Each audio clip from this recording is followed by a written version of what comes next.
गांव की हवेली हर रात सन्नाटे से कांप उठती थी। लोग कहते थे वहां से दबी हुई चीखें आती है। यह सब एक ही इंसान की वजह से था। गांव का मुखिया, उसकी मोटी मूछें और रौब सबको डराते थे। हर साल वो एक नई लड़की से शादी करता और फिर कुछ ही दिनों बाद वो लड़की गायब हो जाती। गांव वालों की जुबान पर सवाल थे, लेकिन कोई पूछने की हिम्मत नहीं करता था। गांव के लोग हवेली के दरवाजे से दूर रहते, बच्चों को वहां जाने से रोका जाता और औरतें हमेशा फुसफुसाकर बातें करती। लोग मानते थे कि हवेली में कुछ अशुभ है, मगर असलियत सबको पता थी। वह मुखिया की हवस और क्रूरता थी, लेकिन डर ने सबको गूंगा बना दिया था। मुखिया जब भी नई दुल्हन लाता, पूरा गांव बैंड बाजे के साथ जश्न मनाता, लेकिन उस खुशी के पीछे एक अजीब सा डर छिपा होता। लोग ताली बजाते, लेकिन आंखें नीचे रहती। सब जानते थे कि यह शादी किसी लड़की की जिंदगी का आखिरी पड़ाव है। मुखिया बचपन से ही अकेला और क्रोधी था। उसकी माँ जल्दी गुजर गई थी और पिता शराबी था। उसे कभी प्यार नहीं मिला। जब वह जवान हुआ तो उसने शादी की, लेकिन पत्नी से सच्चा रिश्ता ना बना सका। धीरे धीरे उसके भीतर यह आदत बन गई कि औरत को सिर्फ अपनी ताकत दिखाने का जरिया समझे। वक्त बीता और मुखिया की शादियां बढ़ती चली गई। गांव वाले खामोश रहे, क्योंकि उसके पास सत्ता थी, पुलिस पर पकड़ थी और पैसा भी। जो मुंह खोलता उसका अता पता ही नहीं मिलता। यही डर गांव को सालों से बंधक बनाए हुए था। लेकिन उस साल गांव में एक नई लड़की आई, शिखा। उसकी आंखों में जिद और होठों पर सच्चाई थी। मुखिया ने उसे देखा और उसी वक्त शादी का ऐलान कर दिया। सब गांव वाले फिर डर से चुप हो गए। मगर इस बार कहानी अलग थी, क्योंकि शिखा बाकी लड़कियों जैसी नहीं थी। शिखा ने सबके सामने ही मुखिया से कहा, शादी कोई खिलौना नहीं है। आप हर साल नई लड़की से शादी करके क्या साबित करना चाहते हैं? गांव की भीड़ सन रह गई। पहली बार किसी ने खुलेआम मुखिया को चुनौती दी थी। मुखिया ने हंसकर टाल दिया, मगर उसके भीतर गुस्सा सुलग रहा था। उस रात मुखिया को अपनी पहली पत्नी की याद आई। वह भी निडर थी, सवाल पूछती थी, लेकिन उसकी मौत रहस्यमयी तरीके से हुई थी। वो घटना मुखिया के दिल में गहराई तक बैठी थी। शिखा की बातें वही घाव कुरेद रही थी। शादी के बाद शिखा हवेली में आ गई, मगर वह चुपचाप कोने में बैठने वाली नहीं थी। वह हर कमरे की तलाशी लेती, नौकरों से पूछताछ करती। धीरे धीरे उसने हवेली की पिछली कोठरियों का सच जानना शुरू किया। उसे महसूस हुआ कि इन दीवारों के भीतर कितनी चीखें कैद है। एक दिन शिखा को एक पुरानी डायरी मिली। उसमें हर साल की शादी का जिक्र था, लड़कियों के नाम और तारीखें, लेकिन आगे के पन्ने खाली थे, मानो उनकी जिंदगी अचानक मिटा दी गई हो। शिखा की आंखों में आंसू थे, मगर डर नहीं, सिर्फ गुस्सा था। उसने वह डायरी गांव वालों के सामने पढ़ी। सब दंग रह गए। पहली बार उन्हें अपनी बेटियों का सच सामने दिखा, लेकिन फिर भी लोग डर के कारण कुछ नहीं बोले। सबकी आंखें नम थी, मगर होठ बंद थे। शिखा ने तय किया कि वह खामोश नहीं रहेगी। उसने हवेली की कोठरियों में और खोजबीन की। वहां उसे पुराने गहने, कपड़े और दुल्हन की चूड़ियां मिली। वह चीख पड़ी, यहाँ कितनी बेटियों की जिंदगी दफन है। उसकी आवाज़ पूरे गांव में गूंज गई।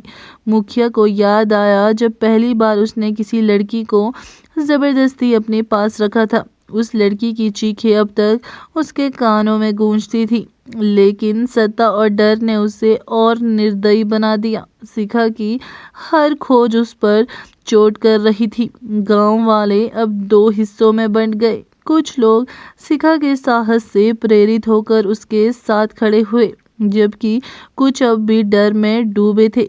शिखा ने कहा, अगर आज नहीं बोलोगे तो कल तुम्हारी बेटियां भी हवेली में कैद होगी। यह सुनकर कई लोगों की आंखों से आंसू बह निकले। मुखिया ने शिखा को धमकाया, तेरे भी वही हाल होगा जो बाकियों का हुआ। लेकिन शिखा ने आंखों में आंखें डालकर जवाब दिया, अब तुम्हारा खेल खत्म होगा। उसकी आवाज़ में इतनी ताकत थी कि नौकर भी पहली बार सिर उठाकर खड़े हो गए। गांव के बुजुर्गों ने पंचायत बुलाई। शिखा ने सबूतों के साथ अपनी बात रखी। डायरी, गहने और नौकरों की गवाही, सब कुछ गांव के सामने था। मुखिया पहली बार बेकाबू हो गया। उसकी आंखों में डर झलकने लगा। उसने याद किया कि बचपन में जब वो रोता था तो कोई उसे चुप नहीं कराता था। शायद इसलिए उसने औरों की चीखों को भी कभी अहमियत नहीं दी। लेकिन आज शिखा ने उसकी सारी परतें खोल दी थी। गांव के नौजवानों ने पहली बार हथियार उठाए। उन्होंने हवेली को चारों तरफ से घेर लिया। लोग चिल्ला रहे थे, अब और बेटियों की बलि नहीं चढ़ेगी। मुखिया हवेली की खिड़की से यह सब देख रहा था। उसके लिए यह सब सपना जैसा था। शिखा ने हवेली का दरवाज़ा तोड़ा और अंदर घुसी। उसने मुखिया की आंखों में झांकते हुए कहा, तेरी हुकूमत अब ख़त्म है। मुखिया ने उसे पकड़ने की कोशिश की, लेकिन गांव वाले अंदर घुस आए और उसे घसीट कर बाहर लाए। गांव के चौक में पहली बार मुखिया को घुटनों पर बैठा दिया गया। वह जो सालों तक सब पर राज करता रहा, आज सबके सामने गिड़गिड़ा रहा था। लेकिन लोग चुप नहीं हुए। हर कोई अपने आंसुओं और गुस्से को आवाज़ दे रहा था। मुखिया की आंखों में आखिरी बार बचपन की याद आई। वह छोटा बच्चा जो माँ को पुकारता रहा और उसे कोई जवाब न मिला। शायद उसी खालीपन ने उसे दरिंदे में बदल दिया था। लेकिन अब बहुत देर हो चुकी थी। शिखा ने गांव की पंचायत से कहा, सज़ा सिर्फ मुखिया को नहीं बल्कि इस डर को मिलनी चाहिए जिसने सबको खामोश रखा। यह सुनकर गांव वाले पहली बार एकजुट हो गए। उन्होंने तय किया कि अब कोई डर कर नहीं रहेगा। पुलिस भी गांव में आई, लेकिन इस बार अफसर भी गांव वालों के साथ खड़े थे। मुखिया की पकड़ टूट चुकी थी। उसकी हवेली को सील कर दिया गया और अंदर से जो गहने, कपड़े और सबूत मिले उन्हें बाहर निकाला गया। गांव की औरतें पहली बार हवेली में जाकर मोमबत्तियां जलाई। उन्होंने उन दुल्हनों की आत्माओं के लिए प्रार्थना की जो वहां दफन हो गई थी। हवेली अब डर की जगह नहीं बल्कि एक सबक बन चुकी थी। शिखा को गांव ने अपनी बेटी और रक्षक मान लिया। वह सिर्फ एक लड़की नहीं रही बल्कि एक आवाज़ बन गई। उसकी हिम्मत ने पूरे गांव को जगा दिया। शिखा को याद आया कि उसके पिता हमेशा कहते थे, सच बोलने से मत डरना, चाहे पूरी दुनिया क्यों ना खिलाफ हो। आज उसे लगा कि उनके शब्द सच साबित हुए हैं। गांव ने हवेली को अनाथ बच्चों के स्कूल में बदलने का फैसला लिया। जो जगह डर की पहचान थी, अब वहां से शिक्षा और उम्मीद निकलेगी। यह शिखा की सबसे बड़ी जीत थी। मुखिया को उम्र कैद की सजा मिली। जेल जाते वक्त उसकी आंखों में पहली बार डर और पछतावा दिखा। लेकिन अब बहुत देर हो चुकी थी। गांव ने अपनी बेटियों का बदला ले लिया था। गांव में अब हर कोई शिखा का नाम श्रद्धा से लेता। उसकी कहानी बच्चों को सुनाई जाती ताकि वे जान सके कि सच की ताकत कैसी होती है। हवेली की दीवारें अब चीखों को नहीं बल्कि उम्मीद की गूंज से भरी थी।